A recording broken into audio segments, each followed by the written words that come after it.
दाखल केलेला दावा, त्या दाव्याचा लागलेला निकाल, त्या निकालाची अंमलबजावणी म्हणजेच दरखास्त आणि दरम्यानच्या काळात दाखल झालेलं अपील आणि या सगळ्याचा दरखास्त दाखल करण्याच्या मुदतीवर होणारा बरा वाईट परिणाम, या अत्यंत महत्त्वाच्या मुद्द्यांवर सर्वोच्च न्यायालयाने नुकताच एक महत्त्वाचा निकाल दिलाय. या प्रकरणात झालं काय होतं, तर साधारण 99 साली एका दाव्याचा निकाल आला होता. त्या निकालाविरोधात अपील दाखल करण्यात आलं. ते अपील साधारणतः 2014-2004 पर्यंत प्रलंबित होतं. पुढे ते अपील फेटाळण्यात आलं आणि त्याच्यानंतर 2000, मला वाटतं 2015 साली त्या मूळ निकालाच्या अंमलबजावणीची म्हणजे दरखास्तीची प्रक्रिया सुरू झाली. आणि ही दरखास्त जी दाखल केलेली आहे, ती 12 वर्षाच्या आत दाखल केलेली नाही म्हणून मुदतबाह्य आहे, असा आक्षेप मूळ प्रतिवादीने दाखल केला. आणि मग हे प्रकरण सुनावणी कोर्टापासनं ते थेट सर्वोच्च न्यायालयापर्यंत पोहोचलं. आता सर्वोच्च न्यायालय आपल्या निकालात काय म्हणतं ते आपण बघूया. ताब्याकरताचा दावा 2 डिसेंबर 1999 रोजीच्या न्याय निर्णय आणि आदेशाद्वारे मंजूर करण्यात आला आणि त्यानुसार डिक्री तयार करण्यात आली. प्रतिवादीने प्रथम अपील दाखल केले आणि त्याचा पाठपुरावा न झाल्यामुळे 25/11/2004 रोजी ते फेटाळण्यात आलं आणि अपील प्रलंबित असताना मूळ निकालाच्या अंमलबजावणीवर कोणताही स्टे हा नव्हता. त्यानंतर 2015 मध्ये दरखास्तीची कार्यवाही सुरू झाली. त्यामध्ये प्रतिवादीने हे सगळं प्रकरण मुदतबाह्य आहे म्हणून आक्षेप घेतला. सुनावणी न्यायालयाने हा आक्षेप फेटाळला. मात्र उच्च न्यायालयाने हा आक्षेप मान्य केला आणि नंतर हे प्रकरण सर्वोच्च न्यायालयात आलं, म्हणजे आमच्या पुढे आलं.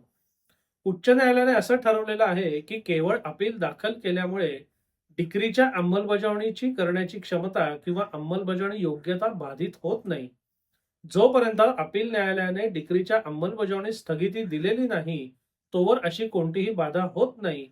त्यामुळे उच्च न्यायालयाने दरखास्त मुदतबाह्य आहे असे निष्कर्ष काढलेले आहेत. आता या प्रकरणात विचारार्थ असलेला एकमेव प्रश्न असा आहे की डिक्री धारकाने 4 डिसेंबर 2015 रोजी दाखल केलेली दरखास्त ही मुदतीत आहे का मुदत बाह्य आहे. मुदतीच्या कायद्यानुसार दरखास्त दाखल करण्याची मुदत ही 12 वर्ष असतं आणि एखाद्या डिक्री विरुद्ध अपील दाखल केले असेल तर सामान्यतः सुनावणी कोर्टाची डिक्री अपील कोर्टाच्या डिक्रीमध्ये विलीन होते, हे स्थापित कायदेशीर तत्व आहे. मात्र प्रस्तुत प्रकरणात प्रथम अपील हे अपीलार्थी आणि मूळ प्रतिवादी यांच्या गैरहजेरीमुळे फेटाळण्यात आलं, हे निर्विवाद आहे. हे सुद्धा निर्विवाद आहे की अपील प्रलंबित असताना मूळ ट्रायल कोर्टाच्या डिक्रीच्या अंमलबजावणीला कोणतीही स्थगिती देण्यात आलेली नव्हती आणि त्यामुळे ती डिक्री कायम अंमलबजावणी योग्यच होती. तथापि अपील गैरहजेरीमुळे फेटाळण्यात आल्याने अंमलबजावणीसाठीची मुदत नव्याने सुरू झाली, कारण त्या आदेशाचा परिणाम मूळ आदेशाची पुष्टी करण्यात झाला. या चर्चेचा सारांश असा आहे की अपील हे मूळ दाव्याचीच पुढची अवस्था असते.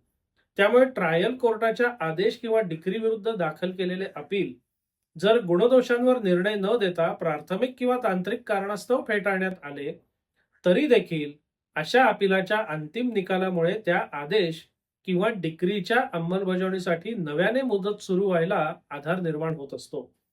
जोपर्यंत ट्रायल कोर्टाच्या डिक्री विरुद्धचे अपील प्रलंबित आहे, तोपर्यंत मूळ डिक्रीला अंतिम मानता येणार नाही. त्यामुळे अपील फेटाळण्याचा आदेश हा प्रकरणाचा अंतिम निपटारा करतो आणि ट्रायल कोर्टाच्या डिक्रीची पुष्टी करतो.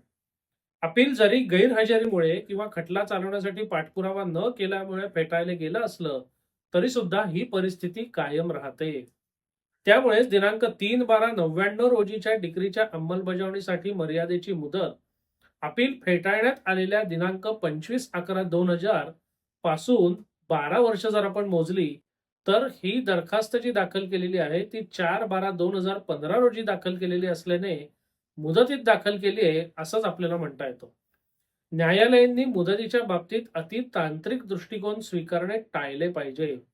कायद्याच्या बारकाव्यांची माहिती नसलेला एखाद्या सामान्य व्यक्तीचा असा प्रामाणिक गैरसमज होऊ शकतो की डिक्री विरुद्धचे अपील निकाली निघाल्यानंतरच अंमलबजावणीची म्हणजे दरखास्तीची कार्यवाही सुरू करता येते.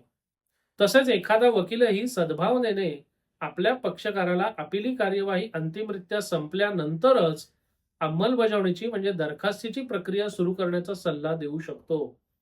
अशा परिस्थितीत न्यायालयांनी अधिक उदार आणि व्यावहारिक दृष्टिकोन स्वीकारणे अपेक्षित आहे, जेणेकरून केवळ प्रक्रियात्मक नियमांचे कठोर पालन करण्यामुळे पक्षकारांचे वास्तविक, मूलभूत आणि कायदेशीर हक्क बाधित होणार नाहीत. अशा प्रकारे न्याय आणि प्रक्रिया यांच्यात योग्य संतुलन राखणं गरजेचं आहे. याशिवाय कोणताही पक्षकार स्वतःच्या चुकीचा फायदा घेऊ शकत नाही, हे तत्वही येथे अत्यंत महत्वाचं आहे. प्रस्तुत प्रकरणातील अपीलार्थी आणि मूळ प्रतिवादी सतत गैरहजर राहिल्यामुळे त्याचे अपील फेटाळण्यात आले होते.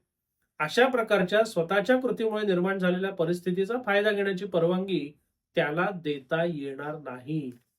म्हणजे दाव्याचा निकाल, त्याची अंमलबजावणी, दरम्यानच्या काळात झालेलं अपील आणि या अनुषंगाने दावा निकाल अंमलबजावणी करून घेण्याची मुदत, दरखास्तीची मुदत, या संदर्भात हा अत्यंत महत्वाचा आणि दूरगामी परिणाम करणारा निकाल आहे.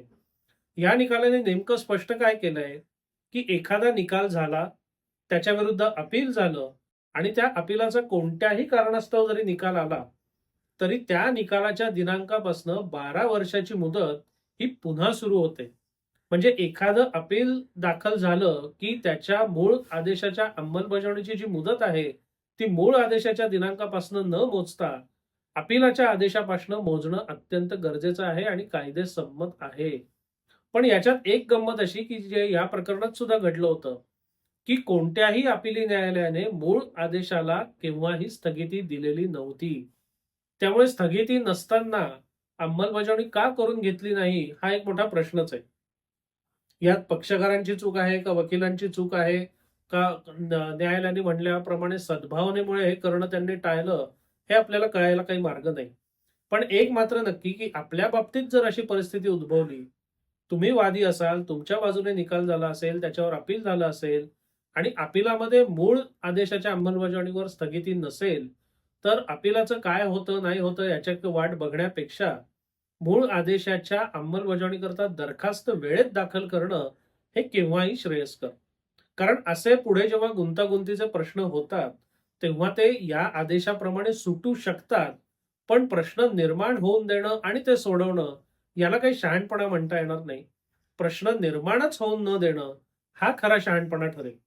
म्हणजे या निकालाचा आधार घ्यायची वेळच आपल्यावर येऊ नये, या दृष्टीने आपली सगळी व्यूहरचना किंवा पुढची मांडणी असली पाहिजे.